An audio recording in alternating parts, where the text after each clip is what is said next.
इतनी रोई और भगवान कन्हैया देख देख करके हंसे। माता देवकी ने मन में विचार किया, अरे लाला काहे को हंस रहे हो, कितनी देर की तुम्हारी ये हंसी है।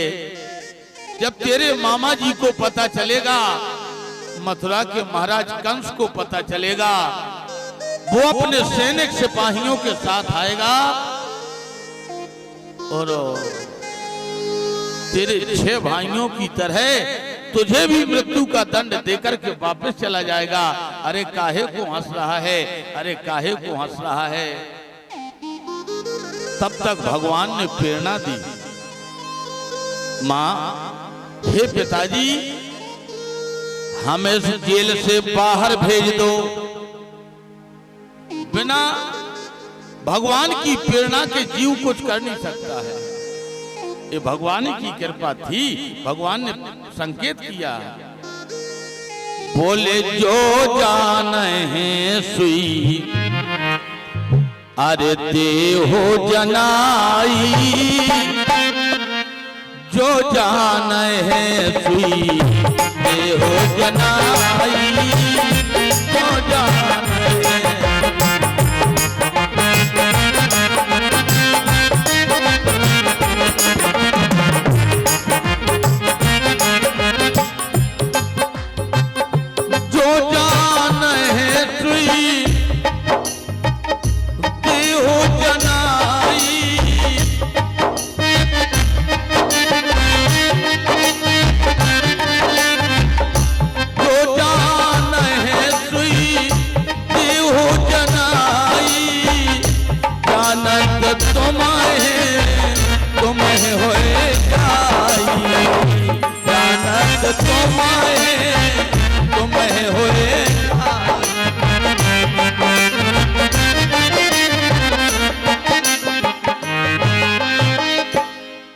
जिसको भगवान जनाएंगे वही जान सकता है, हर व्यक्ति नहीं जान सकता। भगवान ने प्रेरणा दी, हे पिताजी, हमें जेल से बाहर भेज दो, हमें जेल से बाहर भेज दो। बलदेव जी ने मन में विचार किया कि कैसे जेल से बाहर भेज दें।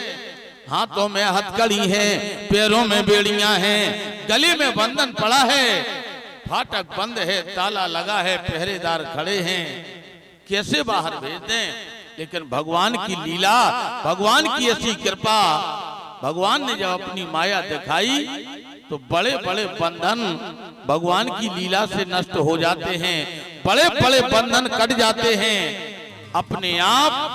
देवकी और बसदेव के हाथों से हथकड़ी, पैरों से बेड़ियां, गले से बंधन हरा साफ कट गए। जो फाटक बंद था, ताला लगा था, अपने आप ताला खुल गया, फाटक खुल गए और पहरेदार तो खड़े ही खड़े सो गए, पहरेदार तो खड़े खड़े। अब बताओ, भगवान ही जिसको सुलाना चाहें वो सो जाएगा कि नहीं सो जाएगा। 2 घंटे के लिए कहो तो 2 घंटे के लिए सो जाएगा, 4 घंटे के लिए कहो तो 4 घंटे के लिए सो जाएगा, 12 घंटे के लिए कहो तो 12 घंटे के लिए सो जाएगा।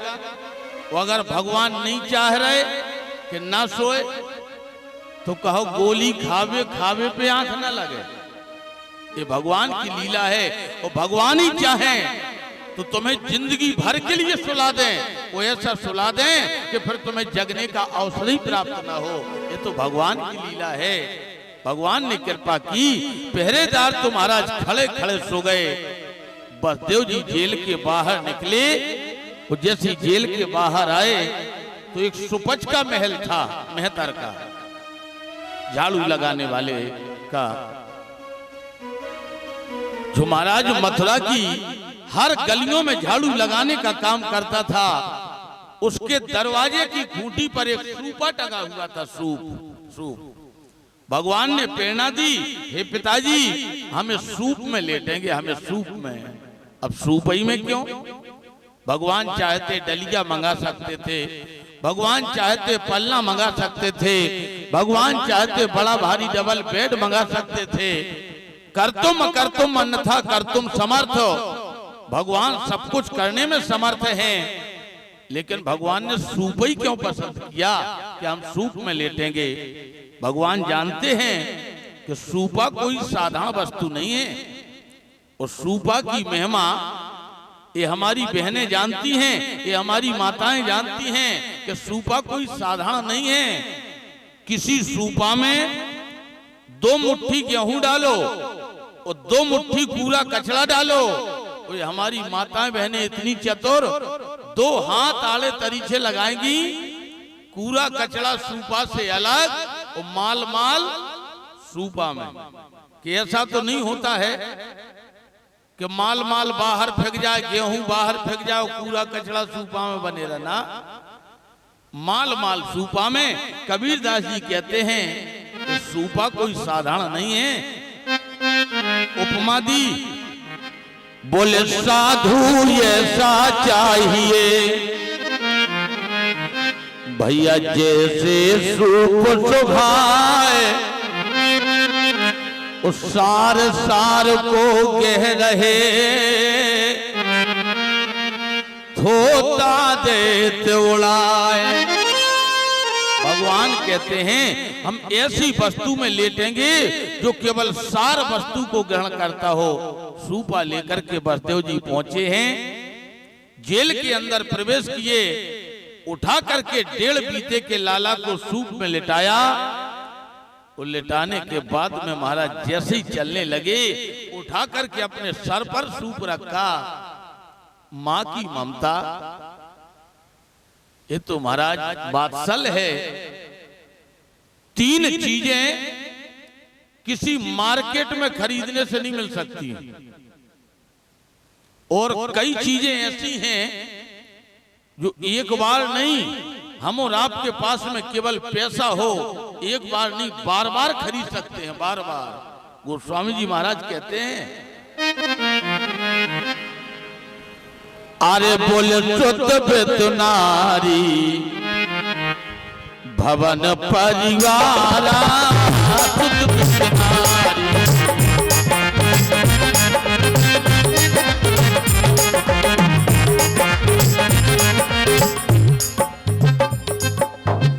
सुत नारी भवन परिवारा, हो जाए जग बारही बारा, हो जाए जग बारही बारा।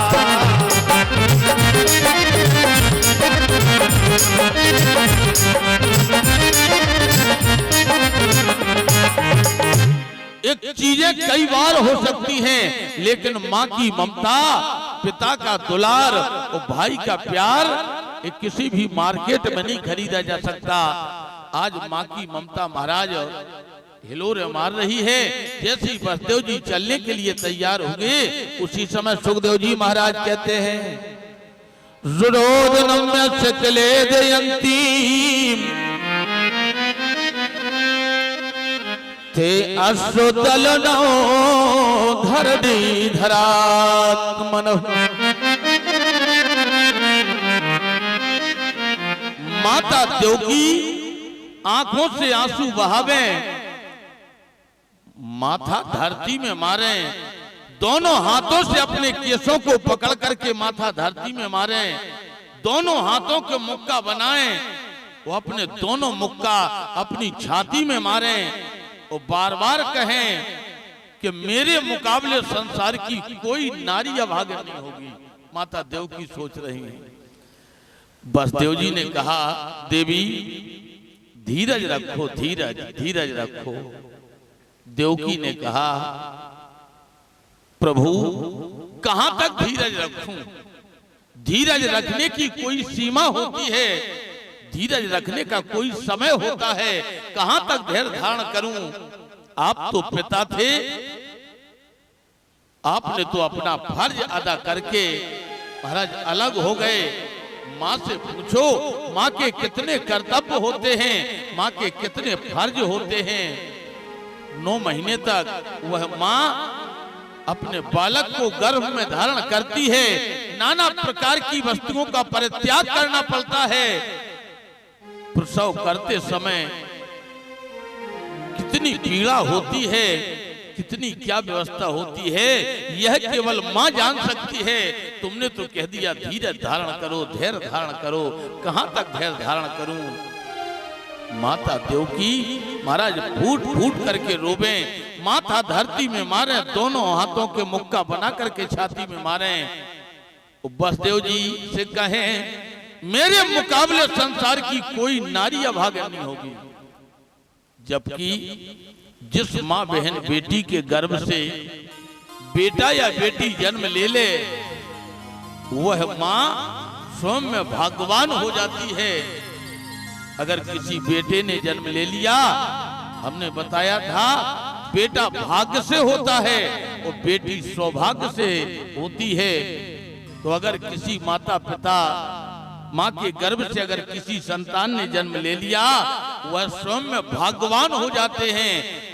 माता देवकी कह रही है कि मैं अभागिन हूं, जबकि उनने बेटे को जन्म नहीं दिया, उनने जगत के बनाने वाले मालिक को बनाया है, जगत के मालिक को जन्म दिया। वो ऐसी माता कह रही कि मैं अभागिन हूं। बसदेव जी ने कहा ऐसा क्यों कह रही हो? देवकी ने कहा प्रभु अगर मैं भाग्यवान होती तो मैंने अपने गर्भ में 8-8 बालकों को धारण किया, लेकिन एक भी बेटे का मुख सुख और चैन से न देख सकी। इससे बड़ा अभाग्यपन और क्या हो सकता है? वास्तव में माँ तो माँ होती है। माँ की विशेषता अगर बखान की जाए तो संसार में समस्त व्यवस्थाएं बखान की जा सकती हैं, लेकिन माँ की व्यवस्था का बखान हो ही नहीं सकता है। कई बेटे तो बेटों का रिश्ता माँ से कब तक रहता है? जब तक शादी नहीं हुई, जब तक विवाह नहीं हुआ, पत्नी नहीं मिली, तब तक तो माँ से रिश्ता है। और जहां से वो बड़ी माता मिल गई पूरे रिश्ता बंद ही हो जाते हैं उसी दिन से। बस फिर माँ से कोई व्यवहार नहीं, कोई व्यवस्था नहीं। जबकि कई बेटों को तो हमने देखा वो अपने माता पिता से कहते हैं का करो तुमने हमारे संगे, का करो। यहां भी होंगे बहुत बेटे, का कर दो तुमने, का कर दो। वो माताएं का कहती लला हमने तुम्हारे साथ में कुछ नहीं किया, बस केवल हमने तुम्हें जन्म दिया, अकेला केवल जन्म दिया। और कई लड़के तो और ज्यादा कहने लगते अपनी माँ से पिता से अपनो कर्ज बताओ, कर्ज बताओ, कर्ज हम चुकावो चाह रहे। अच्छा ईमानदारी से बताएं हमारी पार्टी के लोग कर्ज चुका लेंगे माँ का? एक बेटा तो निस्दिन यही कहता था अपनी माँ से अपना कर्ज बोल, अपना कर्ज बता, हम कर्ज चुकाना चाहते हैं। रुपया से, पैसा से, सोना से, चांदी से, गहने से, जैसे तू कहेगी हम तेरा कर्ज चुकाएंगे, हम तेरा कर्ज चुकाएंगे। बेचारी माँ हाथ जोड़े बेटा हमारा कोई कर्ज नहीं है तेरे साथ, कोई कर्ज नहीं, सब कर्ज चुक गए। बस तुम जहां रहो, जैसे रहो, बहू बेटा सुख में रहो, बस हम परम प्रसन्न है, हमारा कोई कर्ज नहीं। वो बेटा ताल ठोके अपनो कर्ज बताओ, अपनो कर्ज बताओ, आज हम चुकाना चाहते हैं। 50 साल का बेटा था वो महाराज, 80 साल की उसकी माँ थी, बुढ़िया बिल्कुल, साल 2-4 साल में मरने वाली थी। वो लड़का बस रोजाना कहे अपना कर्ज बताओ, हम कर्ज चुकाना चाहते हैं, हम कर्ज चुकाना चाहते हैं। पूस का महीना था, भीषण सर्दी थी। एक दिन माँ को भी गुस्सा आ गई। माँ ने कहा क्या कहता रहता है रोजाना? हाँ हाँ सही कहता हूँ, अपना कर्ज बता, रुपया पैसा सोना चांदी जेवर जेजात जो तू कहेगी तेरा कर्ज चुका के रहूंगा। 80 साल की बुढ़िया माँ ने कहा अगर तू मेरा कर्ज चुकाना चाहता है तो एक रात मेरे कमरे में सो जा, केवल एक रात, बस तेरा कर्ज चुक जाएगा।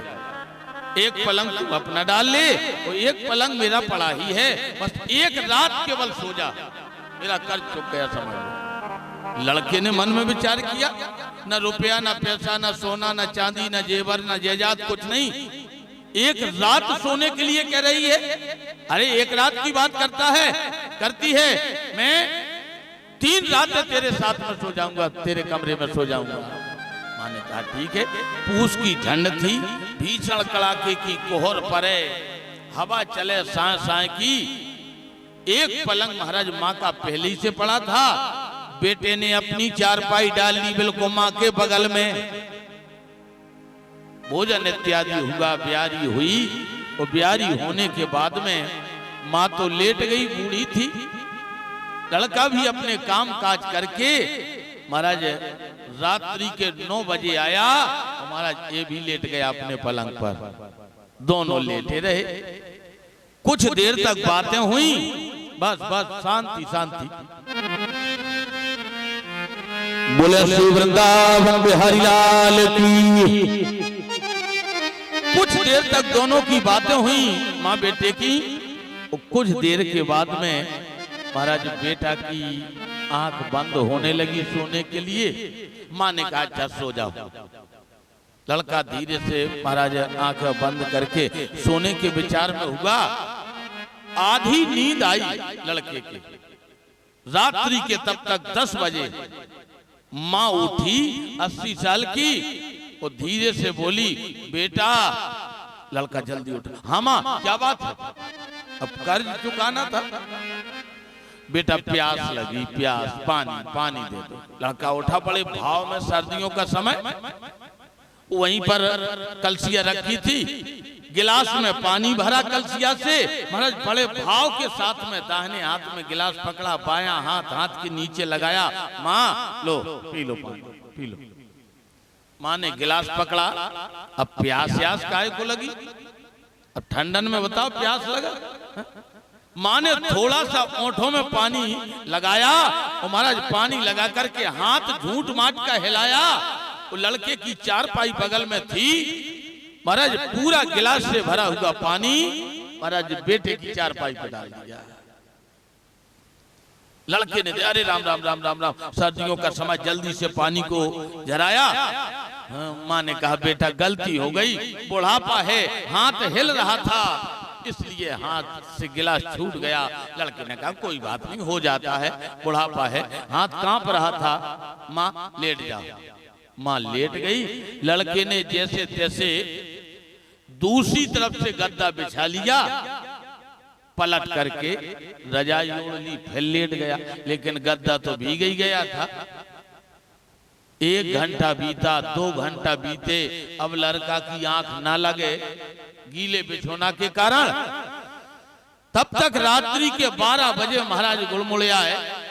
जैसे तैसे सोने की स्थिति में हुआ।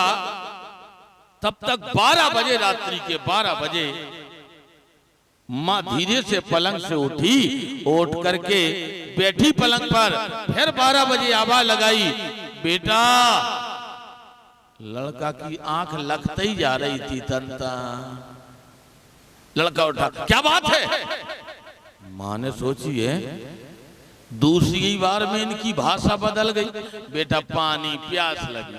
अब लड़का का गुस्सा तो बहुत आई, लेकिन सोच रहा था कि कर्ज चुकाना है, आज की रात कट जाए। माँ ने कहा था 1 रात सो लो, तुम्हारा कर्ज चुक गया। उठा, जल्दी से महाराज गिलास उठा करके कलसा से पानी भरा। लो। माँ ने सोची है पहली बार तो बड़े भाव में बायां हाथ के नीचे लगा करके पानी दिया था। माँ ने प्यास तो थी नहीं, जैसे तैसे गिलास पकड़ करके ओंठों से गिलास लगाया। पीना ही ना थोड़ी था, हाथ हिलाया, वो हाथ को हिला करके पूरा जल से भरा हुआ गिलास अपने बेटे की पलंग पर छोड़ दिया। लड़का ने देखो, गुस्सा तो बहुत आई, लेकिन कर क्या सकता था? कर्ज चुकाने के लिए आया था। बेटा गलती हो गई, बुढ़ापा है, हाथ कांप रहा था, हिल रहा था, इसलिए धोखे से गिलास छूट गया। माँ ने जैसे लड़के ने जल्दी से पानी झराया, लेकिन पूरा का पूरा गदेला गीला हो गया। अब लड़का महाराज दोहरो बिछाए, पलट के बिछाए, तमाम व्यवस्था करे, लेकिन गीला बिछोना, ठंडियों का समय, कैसे आंख लग जाए।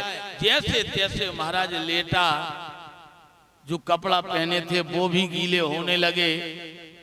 रात्रि के 1 बजे, रात्रि के 2 बजे, रात्रि के 2:30 बजे, और जैसे तैसे सोने की व्यवस्था बेटे की बनी, तब तक 2:30 बजे माँ फिर उठ करके पलंग पर बैठ गई। बेटा पानी। अरे राम, आग यही तो छप गई। 1 लाख बातें करी माताई की, छछूंदर बदतमीज कहीं की, बड़ी पंडुबी बनती है, रात भर पानी पानी पानी, पूरी नींद खराब कर दी। एक तो पूरा बिछौना गीला हो गया और रात की पूरी नींद बर्बाद हो गई।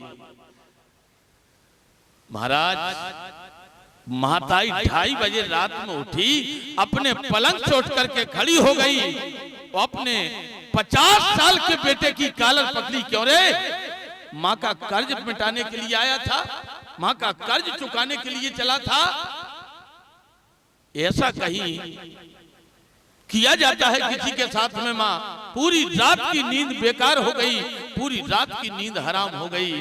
माँ ने कहा, सुन, जिस तुम 1 रात की नींद के लिए रो रहा है, ऐसी मैंने तेरे साथ में कम से कम 1000 रातें बिताई, कम से कम 1000 रातें। जब तक तू समर्थ नहीं हो गया, 3 साल तक तो मैंने ऐसी रातें काटी तेरे साथ में, जब तू सर्दियों के समय में मेरे साथ में सोता था। चाहे पूस की ठंड हो, चाहे अगहन की ठंड हो, चाहे माओ के महीना की ठंड हो, अगर तू मेरे साथ में पलंग के बाईं तरफ लेटा है और 1-2 घंटे में तूने बाथरूम कर दिया, मैं अपने गृहस्थी के काम काज करके आई, मैंने देखा बिछौना गीला है, अगर लाला ऐसे में लेटा रहेगा सर्दी हो जाएगी। मैंने उठा करके दाईं तरफ से तुझे बाईं तरफ लेटा दिया। 1-2 घंटे के बाद में तूने बाईं तरफ भी लवशंका कर दी। मैंने सोचा लड़के को सर्दी हो जाएगी, पूरा बिस्तर गीला हो गया। मैं पूरे गीले बिस्तर में लेट गई। मैंने पूरी रात तुझे छाती पर रख करके सुबह कर दिया, अपनी छाती की गर्मी देती रही कि लड़के को सर्दी ना हो जाए। ऐसी मैंने कम से कम 1000 रातें बिताई तेरे साथ में, और तू 1 रात के लिए रो रहा है। क्या चुकाएगा अपनी माँ का कर्ज? वह महाराज 50 साल का बेटा अपनी माँ के चरणों में गिर पड़ा। माँ, हमसे बहुत बड़ा अपराध हो गया, बहुत बड़ी गलती हो गई। आज के बाद हम कभी तुमसे ऐसा नहीं कहेंगे कि अपना कर्ज बताओ, अपना कर्ज चुकाओ, हम कभी नहीं कहेंगे। यही तो कवि मोहित कहते हैं। अरे माता को देखो बेटे पर, संसार की हर माँ। अरे माता को देखो बेटे पर, अरे वह कितना लाल लड़ाती है, खुद तो सोती है गीले में, सूखे में तुम्हें सुलाती है। इतना ही नहीं, मलमूत्र साफ करती उसका, अरे बलहारी उस पर जाती है। ऐसी माता को जो त्यागे, वह पुत्र नरक का गामी है। वह पुत्र नहीं अरोहे को पुत्र, कहलाता दूध हरामी है। माता देवकी ने कहा, तुम क्या जानो महाराज माँ की ममता को, हमसे पूछो। छाती में दोनों हाथों के मुक्का बना करके मारे, माथा धरती में मारे, पागलों की तरह अपने केसों को छोड़ करके महाराज चारों तरफ हिलाएं। पर देव जी ने कहा, देवकी धीरज रखो, देवकी धीरज रखो।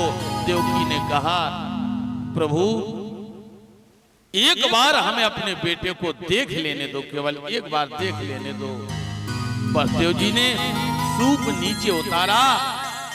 माता देवकी ने 1.5 बीते के लाला को, जगत के मालिक को अपने हाथों में लिया। महाराज कभी इस कंधे से लगाएं, कभी इस कंधे से लगाएं, कभी बीचों बीच छाती में लगाएं। महाराज मुख का चुम्बन करें, कपोलों का चुम्बन करें, नेत्रों का चुम्बन करें, छाती से लगा लें। ऐसे लग रहा है कि 8 बेटों का प्यार, 8 बेटों की ममता, 8 बेटों का स्नेह दुलार माता देवकी सी आखिरी बेटे पर डाल रही हैं। इतना प्रेम, इतना प्रेम, इतना स्नेह। और भगवान तो सिर्फ यही बात चाहते हैं। ना भगवान को तुम्हारी दौलत चाहिए, ना भगवान को तुम्हारा खजाना चाहिए, ना भगवान को तुम्हारा रूप चाहिए, ना भगवान को तुम्हारी जात पात चाहिए। भगवान तो कहते हैं बस हमें प्रेम दे दो, हमें संसार की अन्यत वस्तुओं से कोई मतलब ही नहीं है। आरे बोल राम ही केवल भैया प्रेम प्यारा।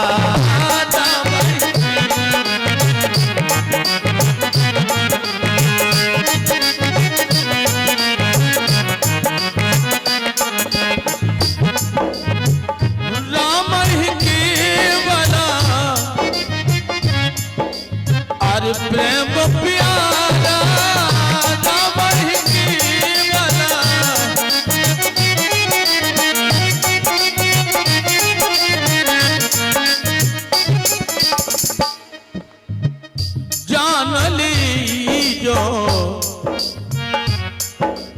अरे जानन हारा, जान लीजो जानन हारा।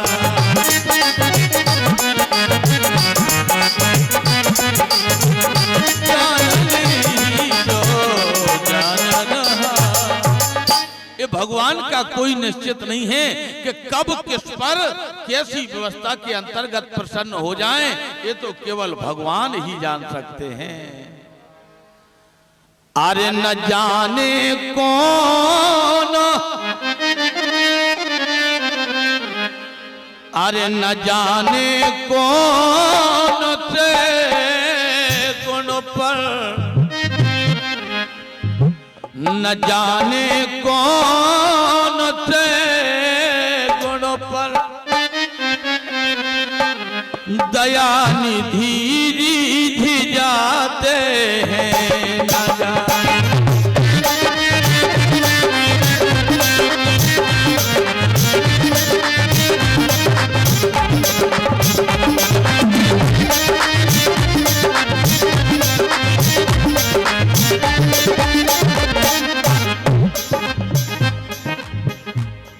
न जाने कौन सी गुणों पर, न जाने कौन सी गुणों पर दया निधि रिझ जाते हैं। न जाने कौन सी गुणों पर दया निधि रिझ जाते हैं।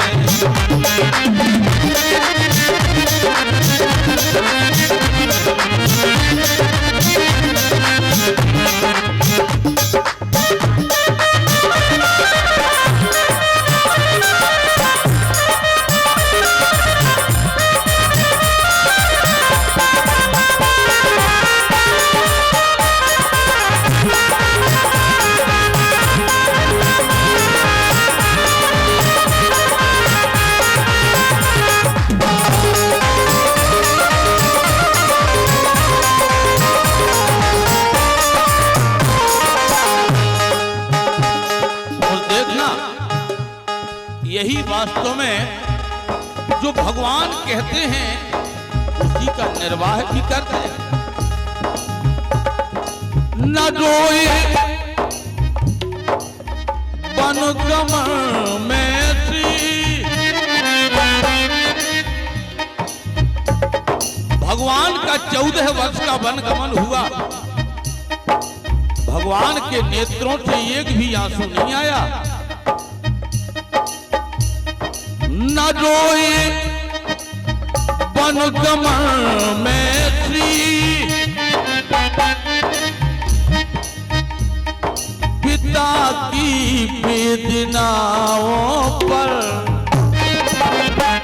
और एक जगह ऐसा हुआ, अरे उठा कर गीध को निज गोद, उठा कर गीध को निज गोद में आंसू बहाते हैं।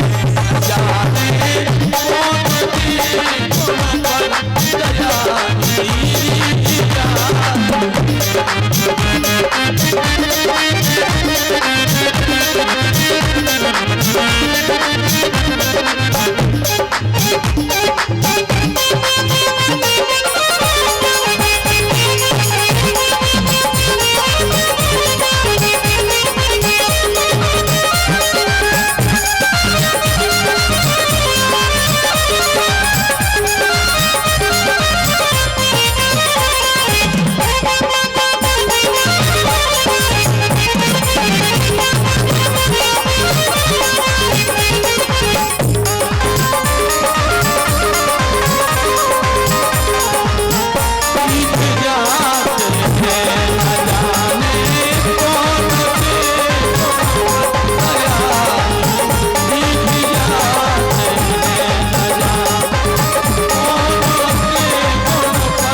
भगवान को इतना स्नेह, इतना प्रेम, इतना लाड़, इतनी ममता माता देवकी ने दिखाई। तो भगवान तो सिर्फ प्रेम के ही वशीभूत हैं। माता देवकी ने भी मन में विचार किया, ऐसा ना हो ज्यादा मोह ममता लगाऊंगी तो फिर लल्ला को छोड़ नहीं पाऊंगी। माता देवकी ने हृदय पत्थर का बनाया, कठोर का बनाया, लेकिन माँ का हृदय पत्थर का होता नहीं है, ना बनाने से बनता है। मार्कंडे पुराण में तो यहाँ तक लिखा कि कुपुत्रो जायते क्वचिदपि कुमाता न भवति। पुत्र कुपुत्र हो सकता है, लेकिन माता ना कभी कुमाता हो सकती हो, ना कभी विमाता हो सकती है। बेटा तो कुछ भी हो जाए, पुत्र तो कुछ भी हो जाए, लेकिन माता ना कुमाता हो सकती है, ना विमाता हो सकती है। आज माता देवकी ने हृदय पत्थर का बनाया। वो अपने पतिदेव बसदेव जी से बोल पड़ी, महाराज ले जाओ, इस बालक की मैं सूरत भी नहीं देखना चाहती हूँ। लेकिन ये भाव, हृदय प्रीत मुख वचन कठोरा, हृदय में भगवान के प्रति प्रेम था। वो मुख से बाहर से वाणी ये कठोरपन की थी। भगवान मन में विचार करते हैं, देखो मैया को, हृदय से सोच रही हैं महाराज अलग व्यवस्था, ऊपर से कह रही हैं कुछ अलग व्यवस्था। इतना कहा ले जाओ, हम इसकी सूरत भी नहीं देखना चाहते हैं। वो अंदर ही अंदर कह रही हैं, हे लल्ला मैं तुझे शरीर से तो अलग कर रही हूं कंस के डर से, लेकिन हृदय से दूर नहीं कर रही हूं। हमें भूल मत जाइयो लाला, हमें भूल मत जाइयो। बसदेव जी लेकर के चले हैं। मंदम मंदम जलधरायाम पानी बरस रहा है, बिजली चमक रही है, बादल गरज रहे हैं। भादों की वो घटाटोप अंधेरी रात है, ना नीचे का कुछ दिखाई दे रहा है, ना ऊपर का कुछ दिखाई दे रहा है। यमुना मैया के किनारे पहुंचे। यमुना मैया तो पहले बहुत साधारण स्थिति में थी। बसदेव जी ने रात्रि में ही यमुना मैया को चरण बंदन किया, यमुना मैया में प्रवेश कर गए।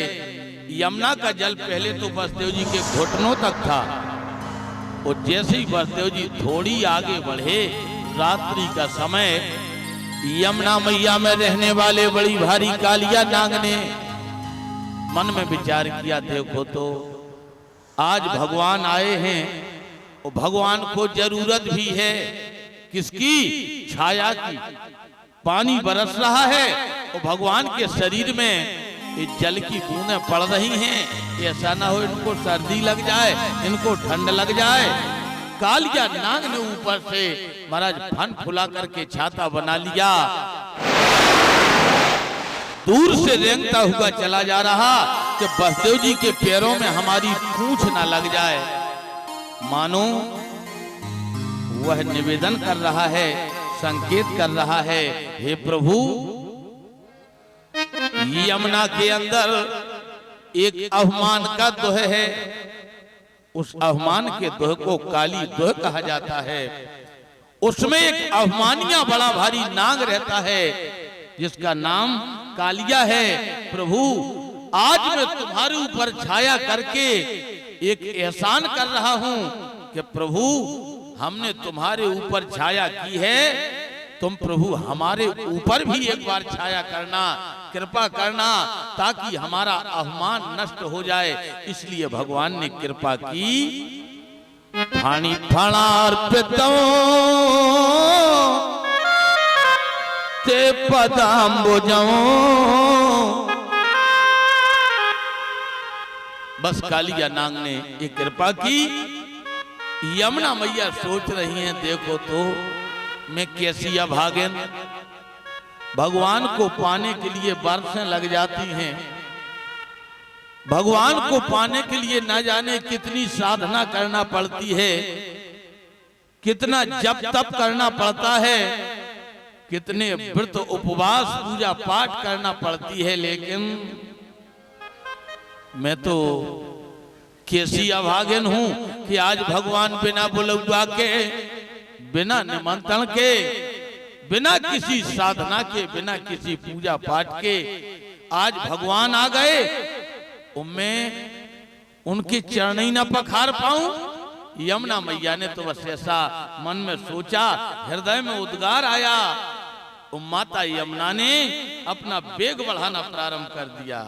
जल्दी जल्दी पहले यमुना का जल महाराज घुटनों तक था। यमुना मैया ने जैसे ही वेग बढ़ाया, कटिबंधनों में यश जल प्रवाहई, यमुना का जल कटिबंधन, वेग बढ़ा कमर तक जल, और आगे जल बढ़ा छाती तक आया जल। बसदेव जी को कोई परवाह नहीं, ऊपर रखे हैं सूप, सूप के ऊपर है भगवान। यमुना मैया और वेग बढ़ाया, यमुना का जल बसदेव जी के कंठ तक आया। बसदेव जी ने सोचा राम राम राम, रात्रि का समय है, एक ही बार यमुना मैया वेग बढ़ाएंगी तो यमुना का जल लल्ला तक ना पहुंच जाए, और लल्ला तक अगर जल पहुंच जाएगा तो फिर ना जाने कोई अनहोनी ना घटना घट जाए। बसदेव जी तो बस कंठ तक जल आया और बसदेव जी तो जोर से चिल्ला पड़े, बचाओ भगवान, बचाओ भगवान, बचाओ भगवान, बचाओ भगवान। बस भगवान के अलावा दूसरा कोई सहारा नहीं दिखा बसदेव जी को, लेकिन समझ नहीं पाए कि भगवान ही है तो हम अपनी खोपड़ी पे धरे। वो चिल्ला रहे, बचाओ भगवान, बचाओ भगवान, बचाओ भगवान। हम और आप मंदिर जाते हैं, गुरुद्वारा जाते हैं, तमाम तीर्थ स्थलों में जाते हैं, भगवान से मिन्नत मनाते हैं। क्या घर में नहीं है क्या भगवान? अरे भगवान तो घर में भी हैं, बस केवल इतना तो कर लो। अरे बोले आदत बुरी सुधार लो, की जरूरत ही नहीं पड़ेगी, तीर्थों की जरूरत ही नहीं पड़ेगी, केवल हम और आप इतने बन जाएं कि आदत बुरी सुधार लो, बस हो गया भजन, आदत बुरी सुधार लो।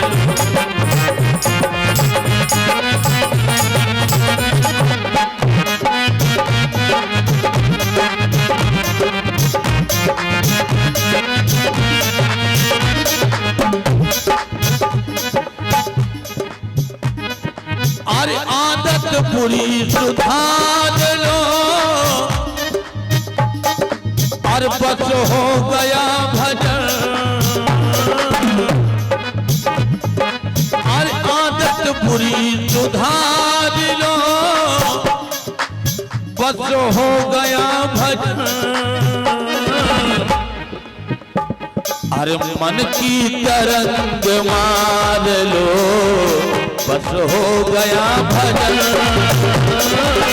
आदत बुरी सुधार लो बस हो गया भजन।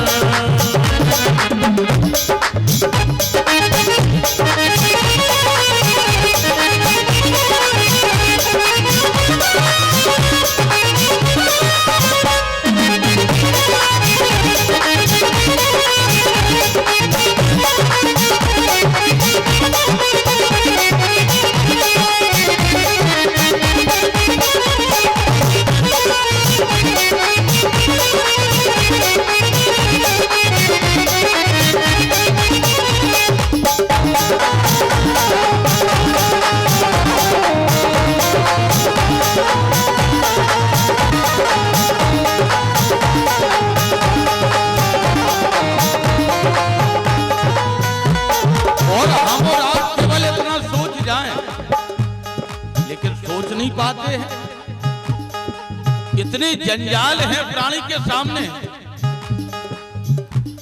अरे आए हो तुम कहां से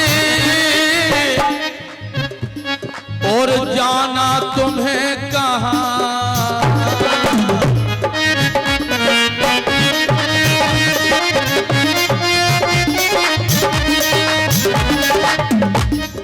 कहां से तुम्हारा आना हुआ और लौट करके वापस जाना कहां है।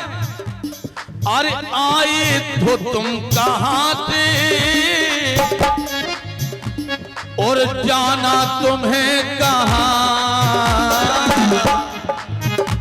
बस मन में यही विचार लो। अरे मन में यही उतार लो बस हो गया भजन। आदत बुरी सुधार लो बस हो गया भजन।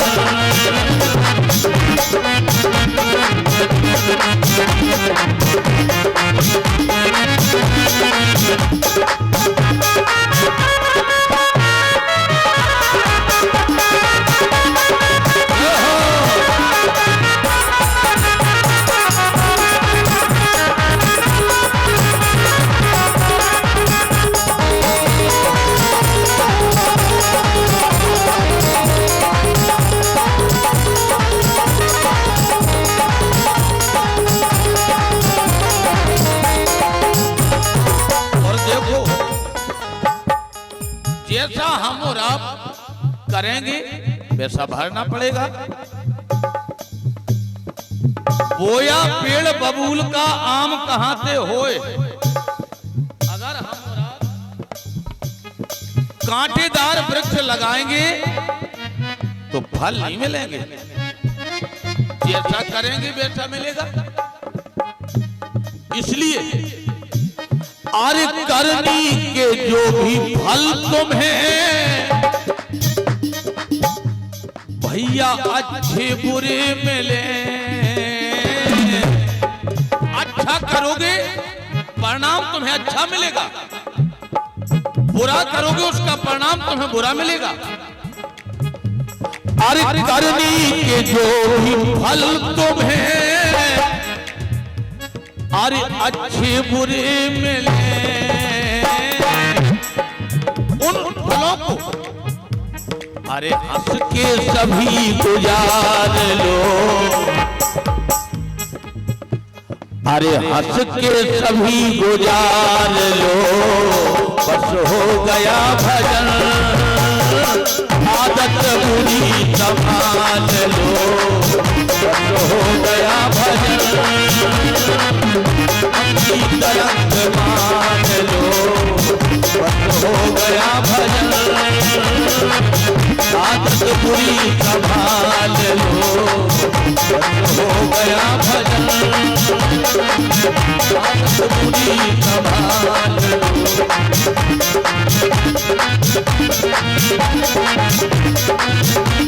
संभाल लो, हो गया भजन।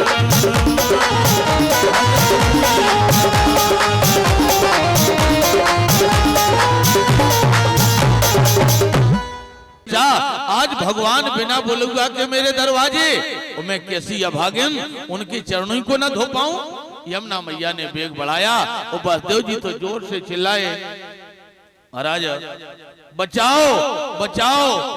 डेढ़ बीते के भगवान ने अपने महाराज पैर को बढ़ाया और पैर को बढ़ा करके चरण को बढ़ा करके यमुना मैया में डाल दिया। यमुना मैया ने जैसे ही महाराज चरण धोए, बड़ा आनंद मिला भगवान के चरण। महाराज जय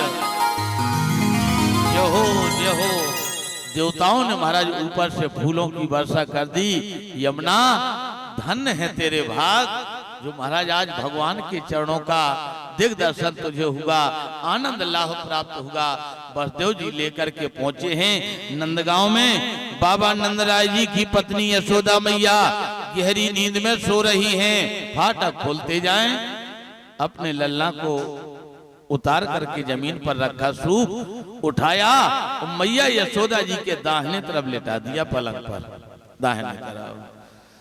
मैया यशोदा के साथ में एक छोटी सी कन्या लेटी थी, उस कन्या को उठाया, उठा करके अपने सूप में रखा। रात्रि में महाराज बसदेव जी चल पड़े, यमुना मैया को पार किया, मथुरा में आए, जेल में घुसे, फाटक लग गए। अपने आप भगवान की लीला, ताला बंद हो गया।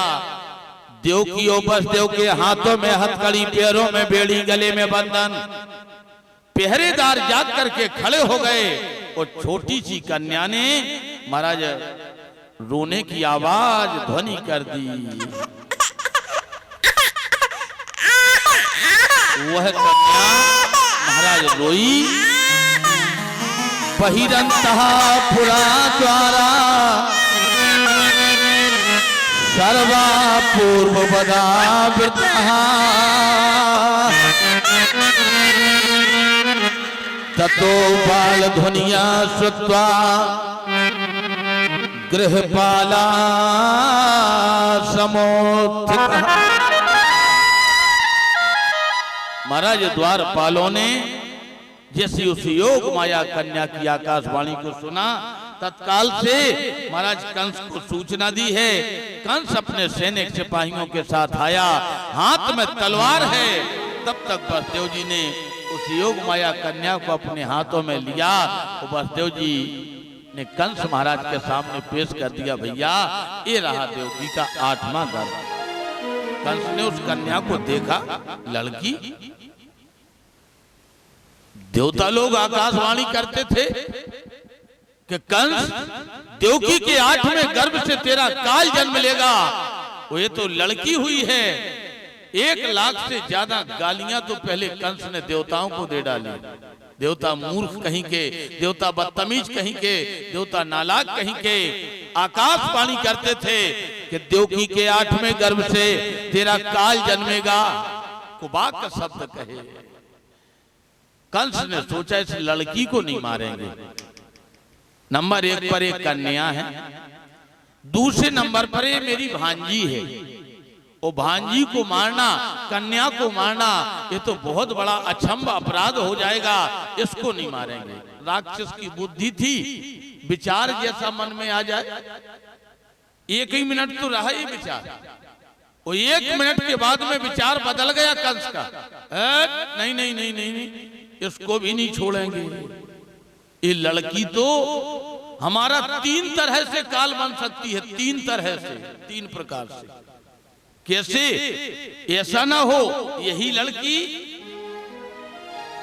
नमो देव्यै महादेव्यै शिवायै सततम नमः। दुर्गा, काली, महाकाली, झांसी की रानी बनकर के ना हमें मार डाले, यही लड़की। कंस ने सोचा। फिर मन में संबोधित कर लिया कि ना तो दुर्गा बन पाएगी, न झांसी की रानी बन पाएगी, न काली खप्पर वाली बन पाएगी। कंस ने सोचा ऐसा ना हो, इस लड़की की शादी, इस लड़की का विवाह जिस लड़के के साथ किया जाए उसका पति ना हमें मार डाले। कंस सोच रहा है ऐसा, इसको तो मारना चाहिए। फिर विचार आया ऐसा कोई संसार में मनुष्य ही नहीं पैदा हुआ जो कंस को छू सके। फिर विचार आया ऐसा ना हो इस लड़की के गर्भ से जन्म लेने वाली संतान ना हमें मार डाले, संतान ना मार डाले। कंस ने सोचा इसको भी मारेंगे।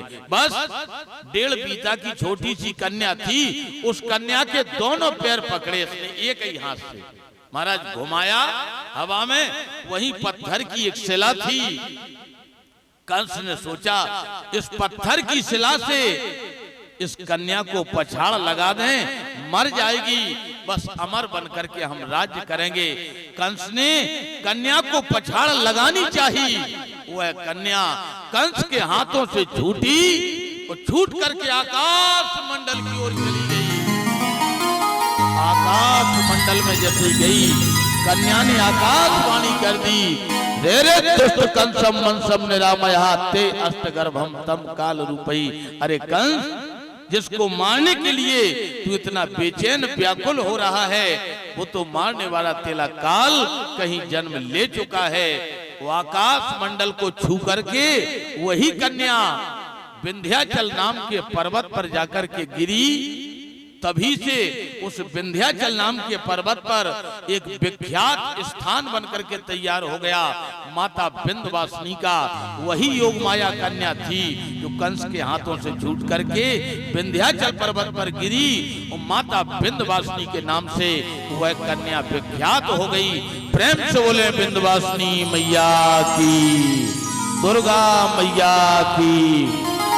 और कंस ने जैसे ही आकाशवाणी सुनी, सो कंस तो घुटने टेक करके धरती में गिर पड़ा कि अब तो हमें मरना पड़ेगा। ओ भैया, निश्चित मरना पड़ेगा। अरे जो जन्मा सो निश्चय नाता,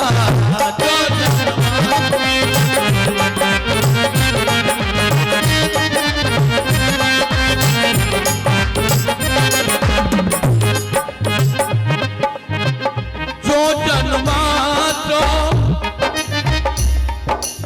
निश्चय नाता, जो जन्मा तो निश्चय नाता,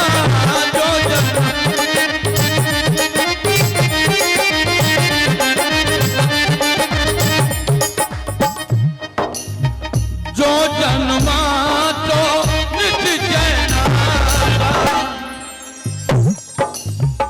जो नाता तो वहाँ पुकारा, जो नाता तो वहाँ पुकारा, जो नाता तो।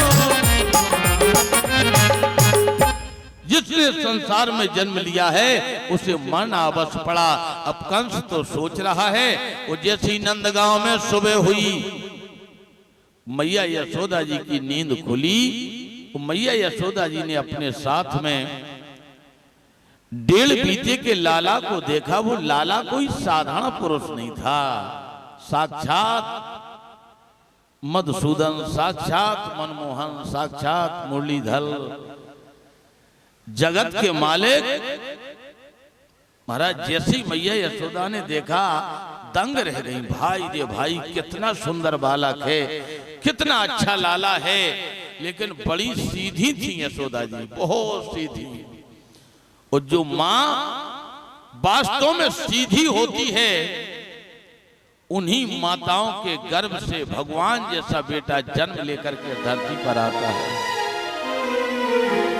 बंदाओं कौशल्या दश प्राची, जिनकी 10 दिशाओं में वंदना होती थी, ऐसी थी माता कौशल्या। ओ यशोदा, हमारा वेद कहता है, वंदनी 10 दिशायाम परतः सा यशोदा। वह थी यशोदा जिनकी 10 दिशाओं में कीर्ति यश वो वंदना की जाती थी, ऐसा स्वभाव, ऐसा सिद्धांत, ऐसी वाणी कि महाराज पराये को भी अपना मानती थी, वो अपने को तो अपना मानती ही थी। मैया यशोदा तो घबरा गई, ये मेरा लाला तो है ही नहीं। वो वास्तव में था नहीं, न गर्भ रहा, न प्रसव की पीड़ा हुई, और न गर्भ होने के लक्षण। श्रीधर टीका में तो ऐसा लिखा, उस समय मैया यशोदा जी की उम्र 78 वर्ष की थी, 78 साल। और बाबा नंद राय जी की उम्र थी 82 साल की उस समय। 82 साल की उम्र में, 78 साल की उम्र में बेटा होने की कोई व्यवस्था हो ही नहीं सकती है। मैया यशोदा तो दौड़ती भागती गई, बाबा नंदराय जी के चरणों को पकड़ लिया। बाबा बाबा बाबा। नंदराय जी बोले क्या बात? लाला। बाबा नंदराय जी बोले लाला? कैसा लाला? गोपी। नंदराय जी ने कहा कोई सपना तो नहीं देखा रात में? बड़ी घबराई सी लगती हो, क्या बात है? मैया यशोदा कहती हैं लाला गोपी लाला गोपी। अरे क्या लाला गोपी लगा रखा है, बताओ तो। यशोदा जी तो घबरा गई। बाबा कोई गोपी अपने लाला को मेरे पलंग पर लिटा गई। नंदराय जी बोले लाला? हाँ लाला, चलो चल करके देखते हैं। जब नंदराय जी देखने के लिए आए तो भगवान तो सर्वव्यापी हैं। बाबा नंदराय जी ने कन्हैया की तरफ देखा, लाला की तरफ देखा, और लाला ने नंदराय जी की तरफ देखा। वो भगवान जो ना करें तो सब थोड़ा है। कन्हैया ने ये सारे में बाबा नंदराय जी के अंदर ऐसी व्यवस्था कर दी, बाबा हम तुम्हारे हैं, हम तुम्हारे हैं। नंदराय जी बोले अगर तुम हमारे हो तो हम तुम्हारे हैं, क्या दिक्कत है जब तुम ही बना रहे हमें अपना। बाबा नंदराय जी तो बोल पड़े यशोदा ये लाला तेरा है, तेरा है। यशोदा बोली बाबा अगर ये लाला मेरा होता तो हमें गर्भ होना चाहिए। गर्भ तो रहा नहीं, वो गर्भ ऐसा तो है नहीं कि 1 आध घंटे रहे, वो बालक हो जा। 9 महीने की व्यवस्था होती है, हमें गर्भ रहा नहीं। वो ठीक है गर्भ ना भी होता तो हमें प्रसव की पीड़ा तो होना चाहिए। गर्भ होते समय जो तकलीफ होती है वो होना चाहिए। ठीक है अगर वो भी नहीं हुई तो कम से कम यहाँ पर खून खच्चर तो पड़ा होना चाहिए। यहाँ खून खच्चर भी नहीं है। अच्छा खून खच्चर भी अगर नहीं है तो कम से कम बाबा दूध का नाता पूत से होता है, हमारे स्तन से दूध तो निकलना चाहिए, तब तो हम माने के लाला हमारा है। हमारा लाला है ही नहीं। यशोदा जी ने तो साफ कह दिया। और नंदराय जी कहे लाला तुम्हारा है, मैया यशोदा जी कहें हमारा लाला नहीं है। अगर हमारा लाला होता तो हमारे स्तनों से दूध निकलना चाहिए, हमें गर्भ रहना चाहिए, हमें प्रसव की पीड़ा होना चाहिए, यहाँ पर खून खच्चर होना चाहिए। ये कोई भी बातें नहीं है। बाबा एक काम करो, आप तो ढिढोरा पिटवा दो। अगर कोई गोपी धोखे से आकर के अपने लाला को यहाँ छोड़ गई हो तो वो आकर के यहाँ से ले जाए। ढिढोरा पिटा, लोग बाग देखने आए। पलंग के एक तरफ बाबा नंदराय जी बैठे हैं, एक तरफ मैया यशोदा बैठी हैं, बीच में 1.5 बीते का लाला लेटा है। और जो व्यक्ति देखने आए, भीड़ भाड़ बहुत है, लोग बाग कहें हटो हटो हम देखते हैं, हटो। और जो देखने जाए, जो भगवान की तरफ देखे भगवान उसकी तरफ देखे। मैया यशोदा और बाबा नंदराय जी पूछे क्यों जी ये लल्ला तुम्हारा है? लोग बाग बोले लाला तो बहुत सुंदर है, बहुत अच्छा है, लेकिन ये लाला मेरा नहीं है, मेरा नहीं है तो बहुत सुंदर लेकिन मेरा नहीं है। हम बहु जन्म सुनो भाई।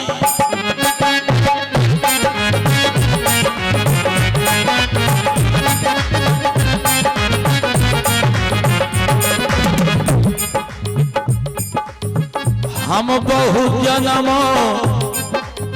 सुनहो सब भाई, हम बहु जन्म सुनहो सब भाई,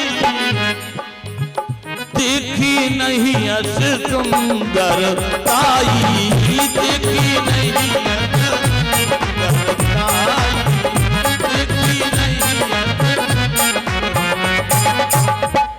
हमने लाला तो बहुत देखे, सुंदरता बहुत देखी, लेकिन ऐसा लाला आज तक हमने नहीं देखा है जैसा लाला ये तुम्हारा है।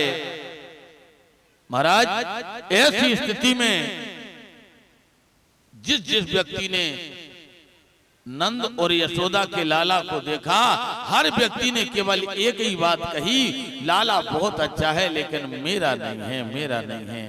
पूरे ब्रजमंडल ने यही बात कही। अंत में बाबा नंद राय जी बोले, यशोदा अब अगर जब कोई नहीं इसे कह रहा है कि लाला मेरा है, तो इस लाला को तुम ही उठा लो।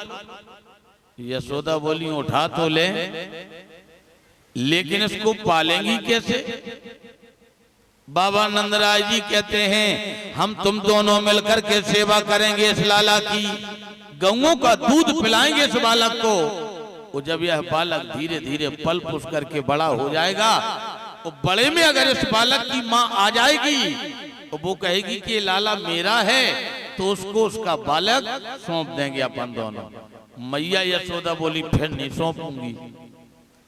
बाबा नंदराय जी बोले कोई जबरदस्ती है, क्यों नहीं सौंपोगी? अगर शायद इसकी माँ आ गई फिर?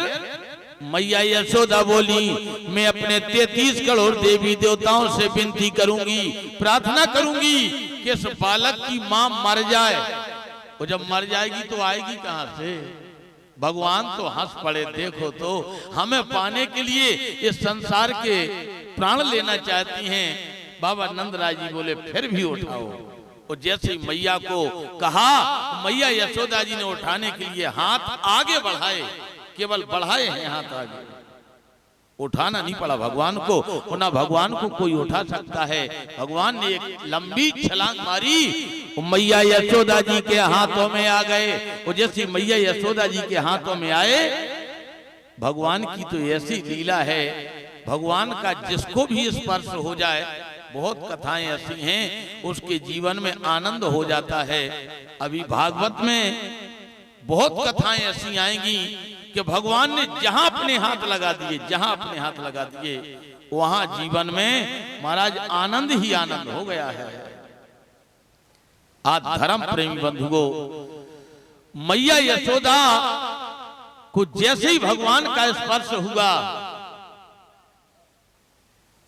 पंडित जी लड़का तो भगाओ जी सब जी थे गिरव किसी चरणों में भैया श्री राजू यादव पारीक्षद जी ग्वालियर, ये राजू यादव जो परिषद बने हैं, भगवान के चरणों में 51 रुपया समर्पित कर रहे हैं। उन्हीं के छोटे भाई श्री सुनील यादव ग्वालियर, ये भी 51 रुपया भगवान के चरणों में समर्पित करते हैं। और भैया श्री मासूम यादव कार्तिक, ये भी ग्वालियर वाले, ये भी 51 रुपया भगवान के चरणों में समर्पित करते हैं। और भैया श्री हरेंद्र यादव महेवा, ये भगवान के चरणों में 51 रुपया समर्पित कर रहे हैं। हम भगवान से प्रार्थना करेंगे सब लोगों का हित हो, सब लोगों का कल्याण हो, जीवन में आनंद हो।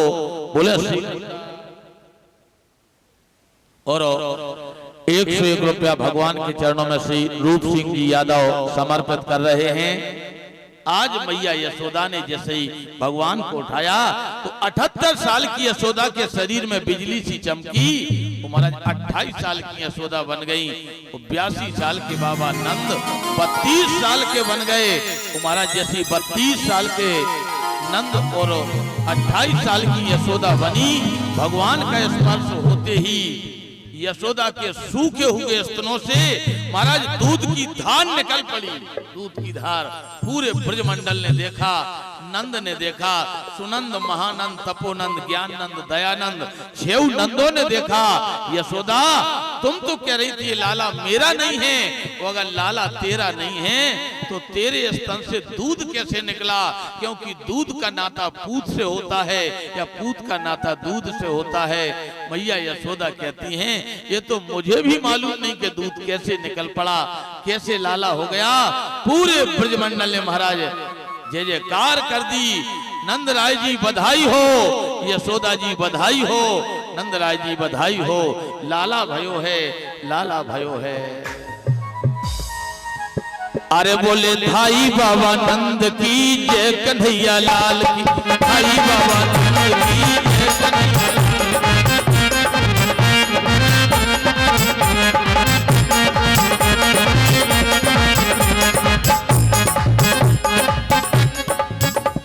अरे धाई बाबा नंद की जय, कन्हैया लाल की, धाई बाबा नंद की जय, कन्हैया लाल की।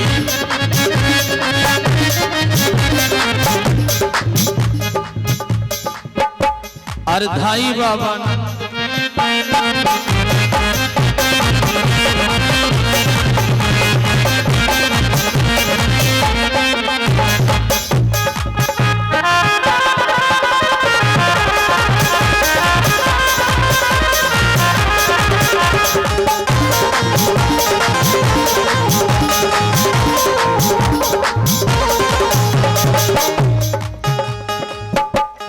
मम्मी हो तो मन न लगा तो तुम्हारी जोड़ी वाले हैं। आ जाओ आ जाओ आ जाओ, तई आ जाओ। ये हमारे पुराने परिचित हैं। आज से 5-7 साल पहले महाराज सिंह पापा और माताजी दोनों लोग परिचित बने थे। उस समय तो बहुत नाचते थे। अरे धाई बाबा नंद की जय, कन्हैया लाल की,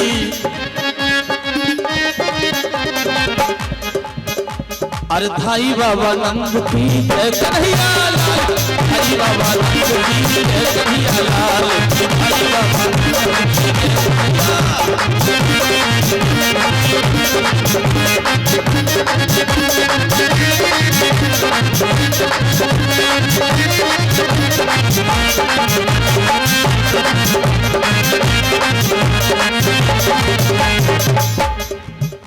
अरे हाथी दीन है, घोड़ा दीन है और दीन ही पाल।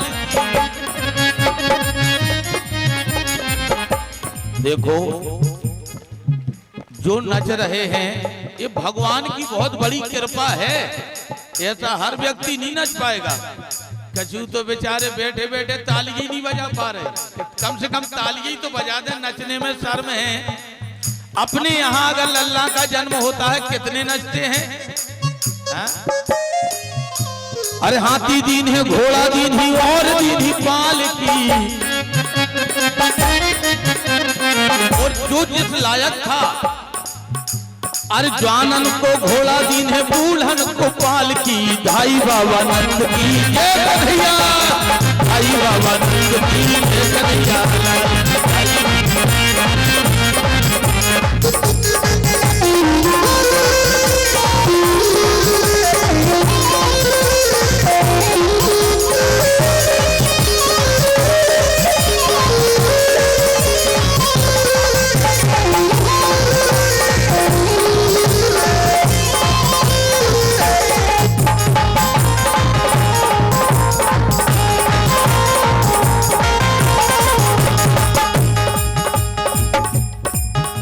अरे लड्डू दीन है, पेड़ा दीन है और दीन ही लाभ।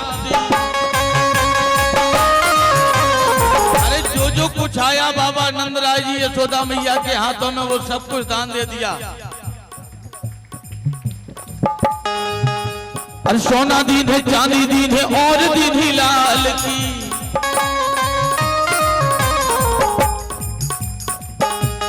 धाई बाबा नंद की जय, कन्हैया लाल, धाई बाबा नंद की जय, कन्हैया लाल, धाई बाबा